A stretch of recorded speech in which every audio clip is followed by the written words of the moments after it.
The return of Sidney Prescott in Scream 7 could also inspire a return to form for the original Ghostface character.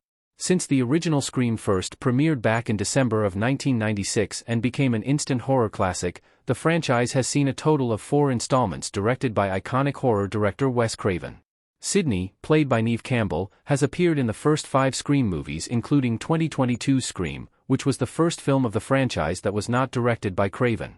Scream 7 was originally expected to see the return of Jenna Ortega and Melissa Barrera after the critical success of 2023's Scream 6 and 2022's Scream, which is the 5th installment of the series. Campbell, who notably did not appear in Scream 6, is now confirmed to star in Scream 7 after Barrera and Ortega left the project. Matt Bettinelli-Olpin and Tyler Gillett, who co-directed the 2 most recent Scream movies, will not be returning to direct Scream 7.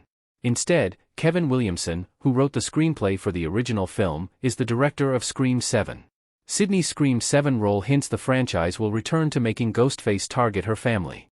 Whenever Sidney Prescott is in a Scream movie, there is a good chance that the identity of that film's Ghostface is someone who has plans to target Sidney and her family specifically.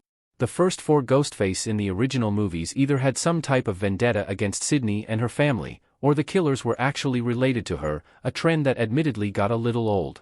The reboot films shifted the focus back to Billy and Sam with Sidney not being as much of a target, but her Scream 7 return suggests she'll once again be one of Ghostface's main targets. If Ortega and Barrera were still involved in the project, it's not entirely certain that Campbell would have returned for Scream 7 or that Williamson would have been brought on to direct. While the news is certainly exciting for original Scream fans, many viewers have not forgotten why Barrera was fired from the Scream film, which led to Ortega and then director Christopher Landon both stepping away from the franchise altogether.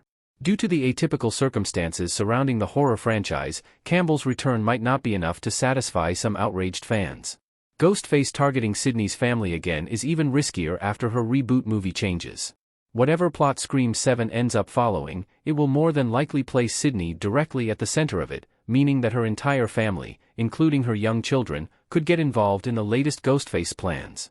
This would mark a new, much darker creative territory for the famed slasher franchise which has never before had Ghostface target kids.